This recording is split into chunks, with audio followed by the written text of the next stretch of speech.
Good morning students. आज का अपना नेक्स्ट टॉपिक विद्युत वाहक बल का मापन करना। आज का अपना नेक्स्ट टॉपिक क्या है? विद्युत वाहक बल का मापन करना। भी विद्युत वाहक बल का मापन किस प्रकार से किया जाता है हमने पढ़ा है। विद्युत वाहक बल का मापन, तो इससे पहले हमने क्या पढ़ा? इलेक्ट्रोड विभव का मापन पढ़ा। क्या पढ़ा? इलेक्ट्रोड विभव का मापन। और उसके बाद हमने पढ़ा सेल के विद्युत वाहक बल का मापन। सबसे पहले हमने क्या पढ़ा? इलेक्ट्रोड विभव का मापन। फिर हमने पढ़ा सेल के विद्युत वाहक बल का मापन। और अब हम क्या पढ़ेंगे? विद्युत वाहक बल का मापन, यानी वो था सेल का विद्युत वाहक बल का मापन, और ये क्या है? विद्युत वाहक बल का मापन। तो कहने का मापन अपने पास कौन सा है? तीसरा मापन हो गया ये, ठीक है। तो विद्युत वाहक बल का मापन किस प्रकार से करते हैं?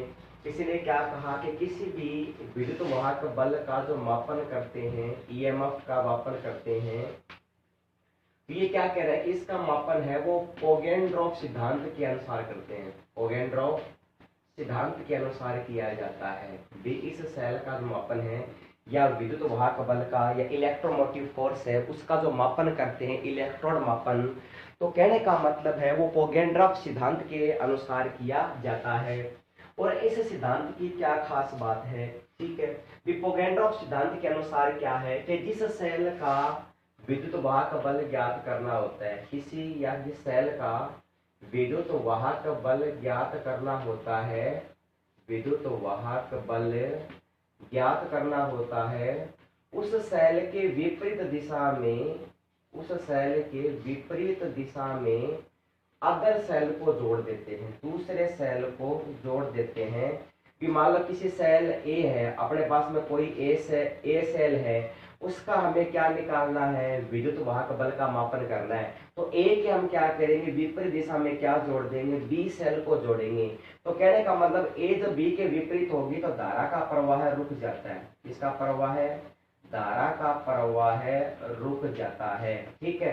धारा का प्रवाह रुक जाएगा तो इसका मतलब कि इन दोनों इलेक्ट्रोडों के बीच का उत्पन्न विभव, इन दोनों के, जैसे मान लो ए और बी सेल है, अगर ए सेल का विभव ज्ञात है और दूसरे बी का हमें ज्ञात करना है, तो ए के सेल को बी के क्या करेंगे? विपरीत दिशा में जोड़ेंगे। और जब इसकी ए और बी एक दूसरे के विपरीत हो जाएंगे, अपोजिट हो जाएंगे, तो कहने का मतलब धारा का प्रवाह रुक जाता है। और जैसे धारा का प्रवाह रुकेगा तो इसका मतलब क्या हुआ कि दो इलेक्ट्रोडों के मध्य उत्पन्न विभव क्या कहलाता है? सेल का विद्युत वाहक बल कहलाता है। क्या कहलाता है? सेल का विद्युत वाहक बल कहलाता है, ठीक है। तो इस प्रकार से सेल का विद्युत वाहक बल का मापन किससे किया जाता है? विभव मापी से किया जाता है। किससे किया जाता है?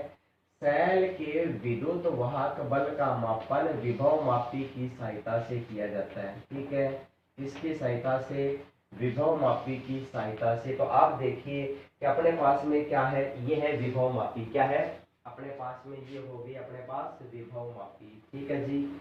इस विभव मापी को देखते हैं। इस विभव मापी के यहाँ पर क्या जुड़ा हुआ है? सीसा संचायक सेल, ठीक है। इस विभव मापी के अंदर एक क्या लगा होता है? प्लेटिनम इरिडियम का तार कसा हुआ होता है। यहाँ पर ये क्या लगा हुआ है? प्लेटिनम इरिडियम का तार लगा हुआ है, ठीक है। यहाँ पर इसके साथ में क्या जुड़ा हुआ है? सीसा संचायक सेल जुड़ा हुआ है, ठीक है। यहाँ पर क्या अपने पास में एक्स सेल, जिसका हमें विभव ज्ञात करना है, और इसी के साथ में क्या जोड़ रखा हमने? मानक वेस्टर्न सेल जोड़ रखा है, ठीक है। और इसमें यहाँ पर धारा के प्रवाह को दर्शाने के लिए या इसकी धारा के को देखने के लिए यहाँ पर क्या जुड़ा हुआ है? गैल्वेनोमीटर। क्या जोड़ रखा हमने? गैल्वेनोमीटर, ठीक है। तो इस विभव मापी के अंदर हमने जो प्लेटिनम इरिडियम का तार लिया है, यहाँ पर ये क्या होता है? इसका स्केल होता है। क्या होता है? ये स्केल। तो स्केल की सहायता से हमें उसके मीटर को देख सकते हैं, भी इसके विभव का मापन किया जा सकता है, ठीक है।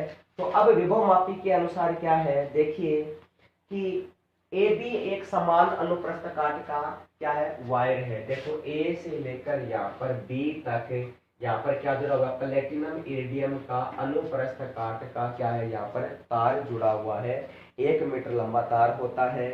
ये प्लेटिनम और इरिडियम का बना होता है तो मीटर स्केल पर तना हुआ रहता है। यानी कहने का मतलब ये जो प्लेटिनम और इरिडियम का बना हुआ तार होता है ये मीटर के ऊपर तना हुआ यानी कस के खींचा हुआ रहता है, ठीक है।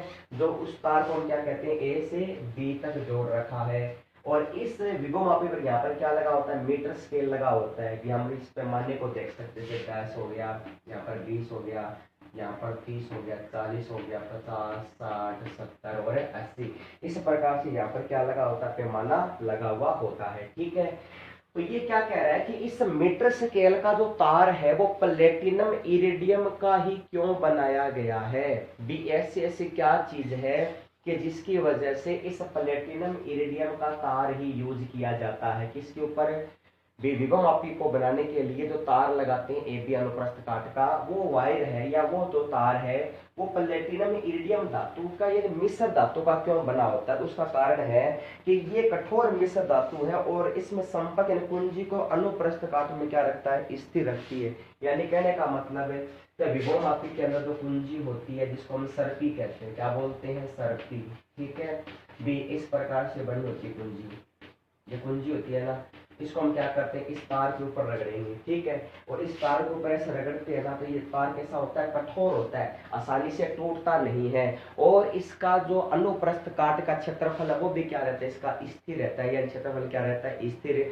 दूसरा कारण क्या है कि इसका जो प्रतिरोध उच्च होता है और विभव संतुलन में क्या होती है, आसानी रहती है। भी इस तार का जो प्रतिरोध होता है वो भी तो क्या होता है, उच्च प्रतिरोध होता है। यानी प्रतिरोध का मान क्या होता है, उच्च होता है। और इसके विभव का मान भी क्या रहता है, संतुलित रहता है, ठीक है।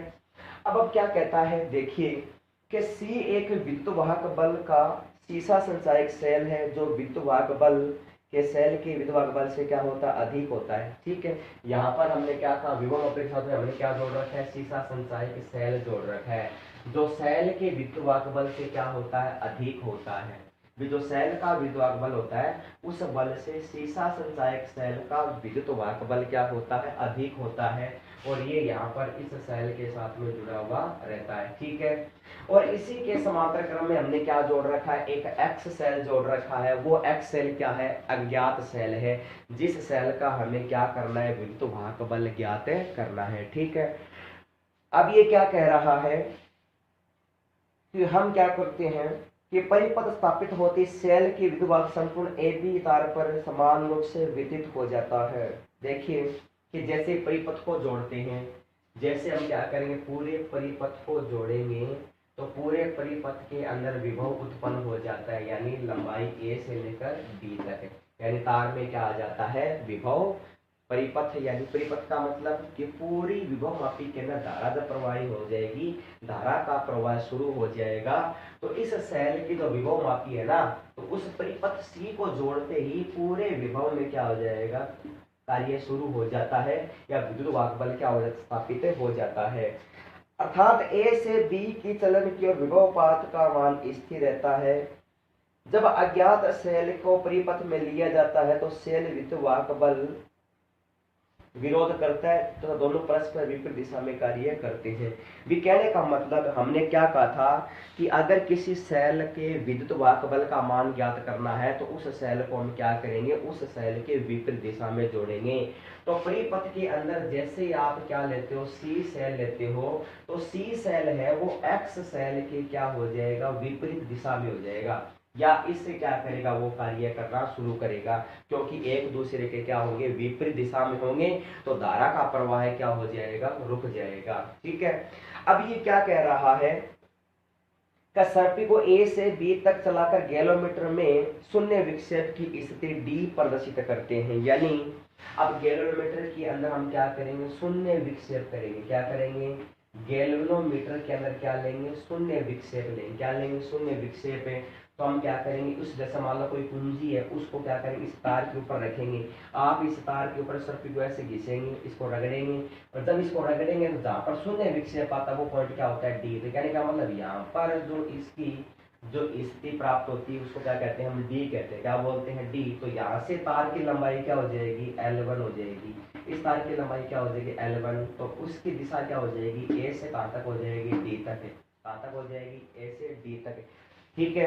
इसी के साथ अगर एक्स सेल के लिए हमें क्या करना है, ज्ञात करना है, तो एक्स सेल भी क्या होता है, सी के क्या होता है, तुल्य होता है। तो कहने का मतलब इसकी लंबाई क्या हो जाएगी, ए से क्या हो जाएगी, ए डी डैश हो जाएगी। तो कहने का मतलब तार की लंबाई है वो ए से सी सेल की जो लंबाई है वो एक्स सेल के क्या हो जाएगी, समांतर हो जाएगी। तो ए डी लंबाई है वो ए डी डैश की लंबाई के क्या हो जाती है, समानुपाती। तो कहने का मतलब अज्ञात सेल एक्स सेल का जो विभव ई एक्स अवतार की लंबाई एडी के क्या होता है, समानुपाती होता है। यानी कहने का मतलब है जो सेल अपने पास में क्या हो जाएगा, ये तो हो जाएगा सेल, और यहाँ पर हम क्या कहेंगे, एक्स सेल है वो समानुपाती किसके हो जाएगा, एडी लंबाई के। किसके हो जाएगा, एडी लंबाई के। तो आपको पता है यहाँ से हम बात करेंगे कि ई एस सेल है वो लंबाई क्या हो जाएगी, ए से क्या हो जाएगी, डी डैश हो जाएगी। क्या हो जाएगी, ए से डी डैश। तो हम क्या निकाल सकते हैं, सेल के विद्युत बल का मापन आसानी से कर सकते हैं। ठीक है।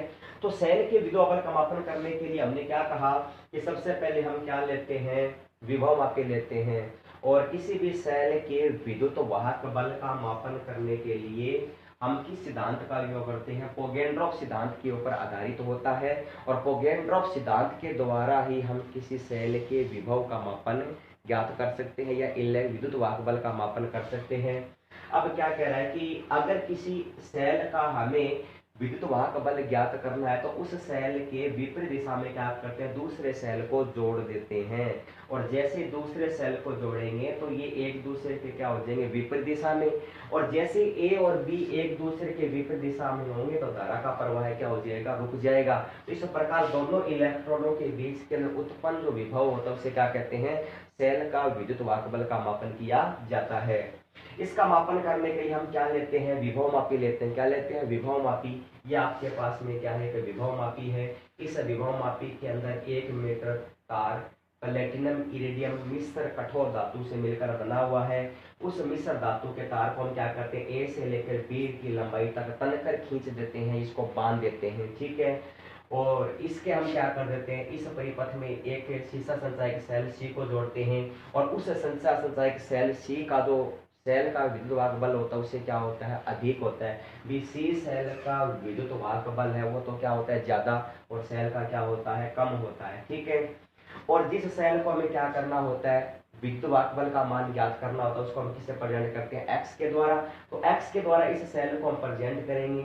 अब क्या कि इस दोनों सेलों को अज्ञात सेलों क्या करते हैं, गैलोमीटर की सहायता से जोड़ देते हैं। और गैलोमीटर क्या करता है, इसमें धारा के प्रवाह को दर्शाता निरंतर रहता है। ठीक है।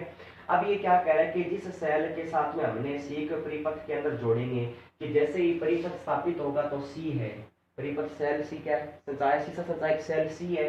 तो जैसे परिपथ क्या हो जाएगा, स्थापित हो जाएगा, पूरा परिपथ बन जाएगा तो धारा प्रवाहित होनी शुरू हो जाएगी। ठीक है।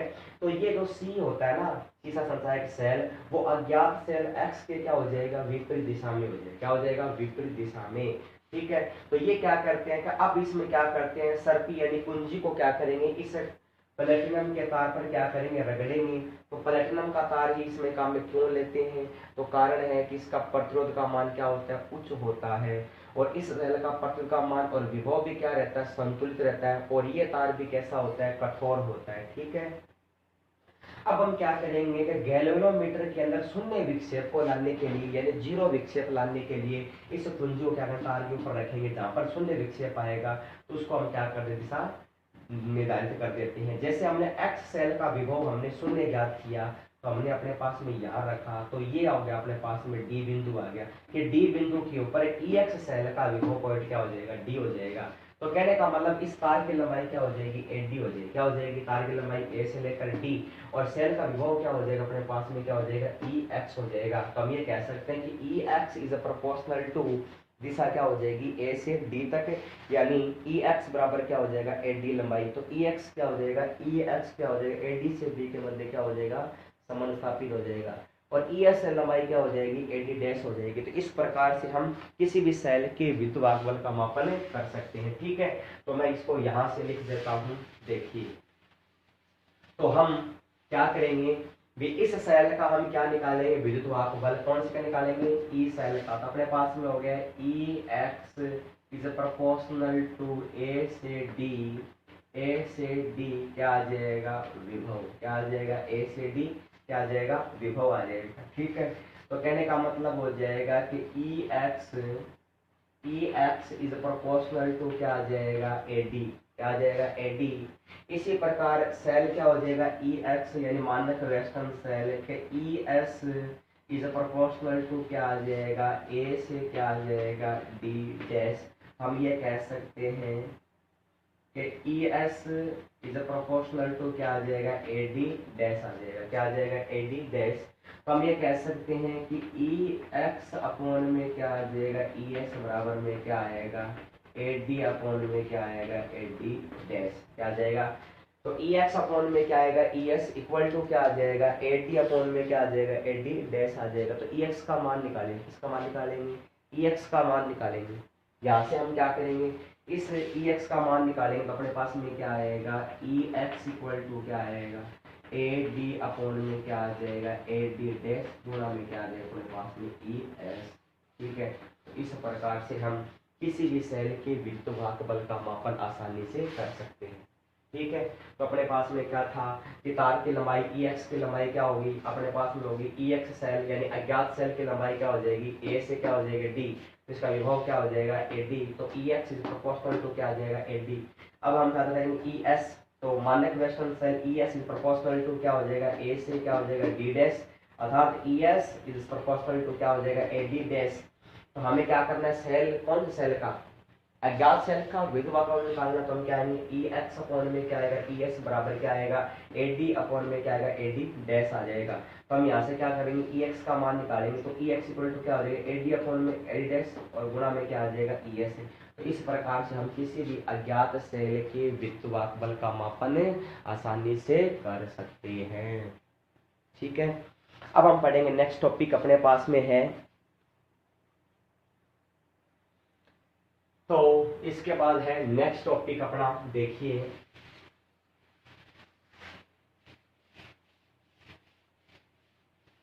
नेक्स्ट टॉपिक है सेल के विद्युत वाहक बल व गिब्स ऊर्जा में संबंध।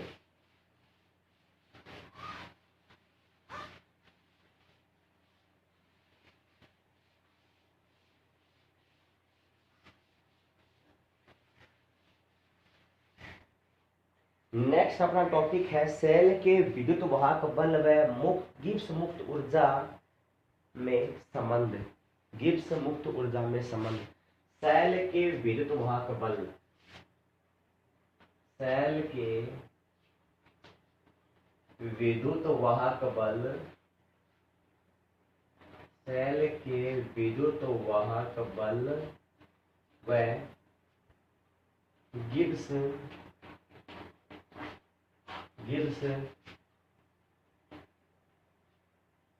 मुक्त ऊर्जा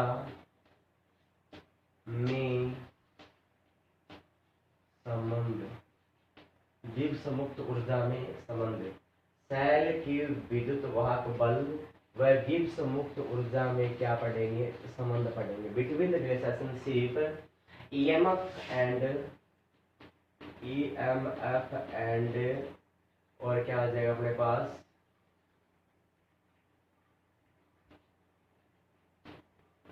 बेल्जी नोट। तो ईएमएफ सेल के विद्युत वाहक बल व मुक्त गिब्स ऊर्जा में क्या संबंध होता है। आप जानते हैं कि विद्युत रासायनिक सेल में आपने पढ़ा है विद्युत रासायनिक सेल होता है, क्या होता है, विद्युत रासायनिक सेल, विद्युत रासायनिक सेल है, सेल से विद्युत ऊर्जा का उत्पादन किया जाता है। इसका विद्युत ऊर्जा का उत्पादन किया जाता है। कि विद्युत रासायनिक सेल से विद्युत ऊर्जा का उत्पादन किया जाता है, अर्थात एक ऊर्जा का प्रक्रम है और इन सेलों पर ऊष्मागतिकीय अनुप्रयोग किए जा सकते हैं। ये कहने का मतलब है कि विद्युत ऊर्जा है यानी विद्युत रासायनिक ऊर्जा है, ठीक है, तो उस ऊर्जा को किसमें बदलते हैं, विद्युत ऊर्जा में बदलते हैं। तो ये क्या है, एक ऊर्जा प्रक्रम है, क्या है ये, ऊर्जा प्रक्रम है, क्या है ये, ऊर्जा प्रक्रम। और इस पर ऊष्मागतिकी लागू किया जा सकता है, इसका ऊष्मागतिकी नियम लागू किया जा सकता है। ये कहने का मतलब भी सेल के विद्युत बल और गिब्स ऊर्जा में संबंध की बात करें तो आपको पता है कि विद्युत रासायनिक सेल है, तो विद्युत रासायनिक सेल से हम क्या करते हैं, या रासायनिक ऊर्जा को हम क्या करते हैं, विद्युत ऊर्जा के अंदर परिवर्तन करते हैं। तो विद्युत ऊर्जा के अंदर परिवर्तन करेंगे तो ये प्रक्रम क्या है, एक ऊर्जा का ही प्रक्रम है, और इस ऊर्जा के प्रक्रम पर उष्मा गति का नियम क्या किया जा सकता है, लागू किया जा सकता है। ठीक है, एक उत्क्रमणीय गैल्वेनिक सेल में एक अनंत विद्युत प्राप्त होती है।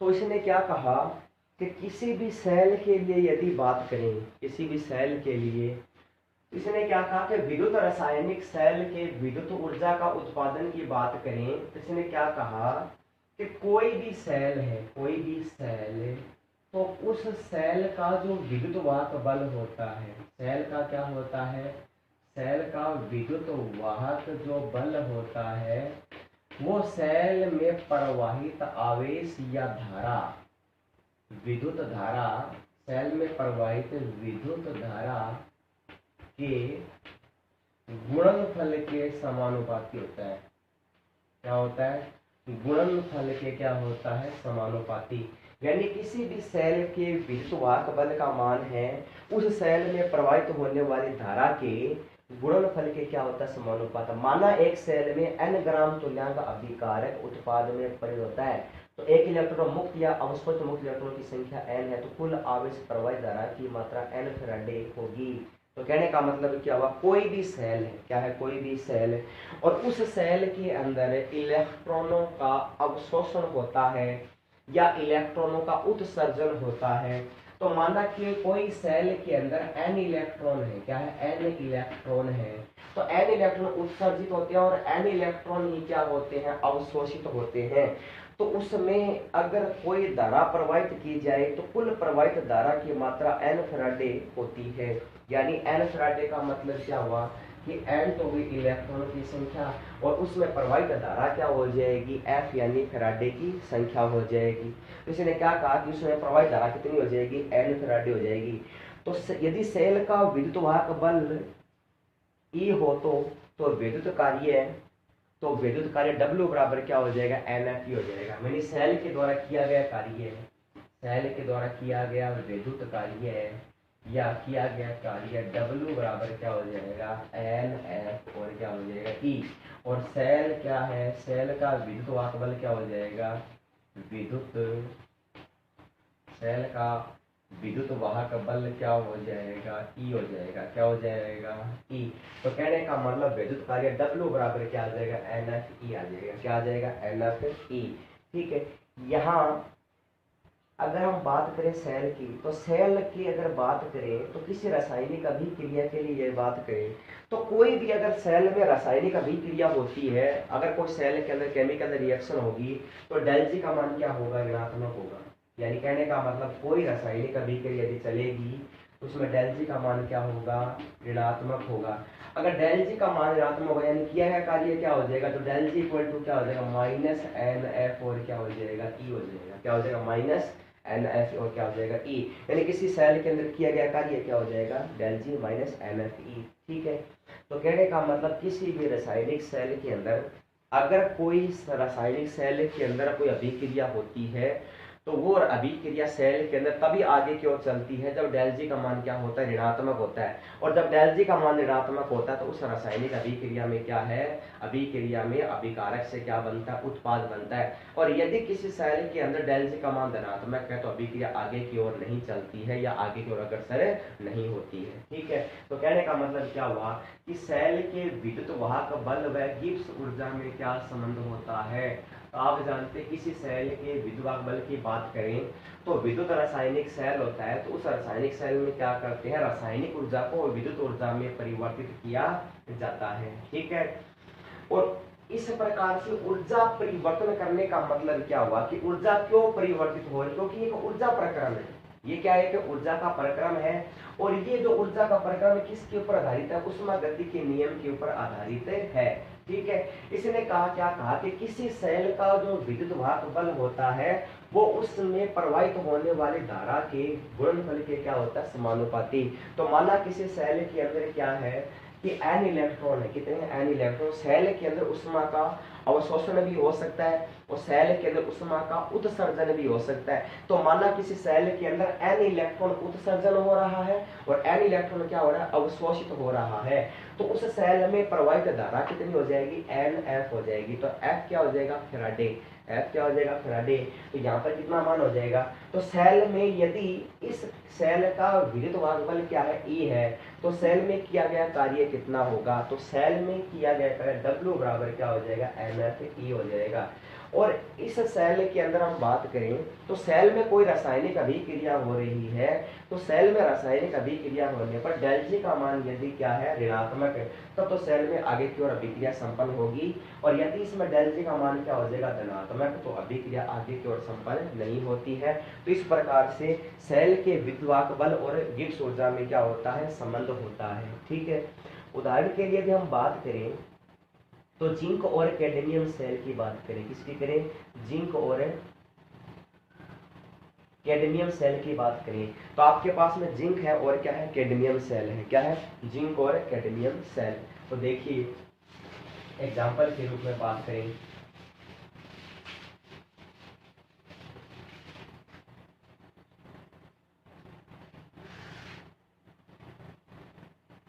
आपके पास में क्या है, जिंक है और क्या अपने पास कैडमियम, तो कैडमियम 2+ आयन और क्या आ जाएगा, कैडमियम आ जाएगा।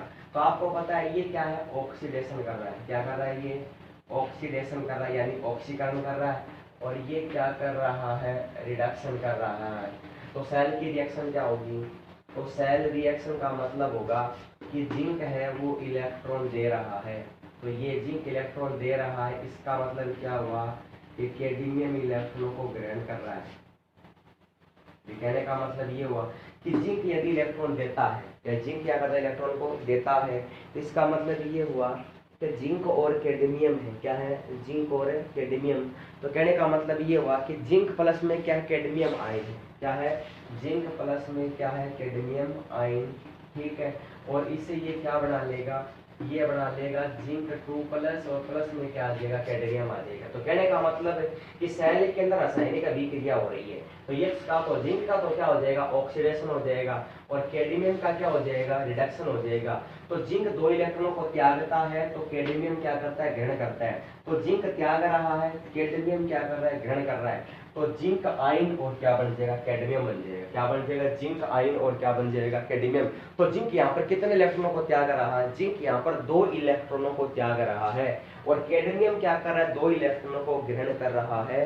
तो इस प्रकार सेल के अंदर होने वाली रासायनिक अभिक्रिया को किस प्रकार से लिख सकते हैं, तो सेल में होने वाली रासायनिक अभिक्रिया को इस प्रकार से लिख सकते हैं, कैडमियम और क्या आ जाएगा, कैडमियम आयन, लवण सेतु, और क्या आएगा, जिंक आयन, और अपवन में क्या आ जाएगा, अपने पास में जिंक आ जाएगा, क्या आ जाएगा, जिंक। तो इस प्रकार से हम किसी भी सेल के अंदर रासायनिक अभिक्रिया को संपन्न करवा सकते हैं। ठीक है, तो सेल के अंदर होने वाली रासायनिक अभिक्रिया की बात करें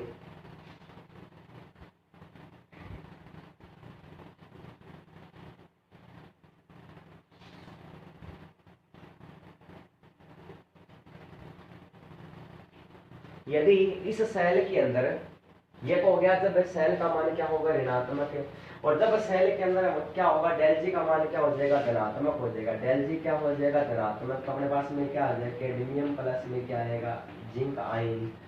ठीक है, और इससे क्या बन जाएगा, कैडमियम आयन और प्लस में क्या आ जाएगा, जिंक। तो डेल जी का मान होने पर धनात्मक, तो ये रिएक्शन आ जाएगी, और जब डेल जी का मान क्या होगा, ऋणात्मक, तो केमिकल रिएक्शन क्या हो जाएगी, ये हो जाएगी। ठीक है, तो कहने का मतलब इस प्रकार से सेल के अंदर रासायनिक अभिक्रिया होती है।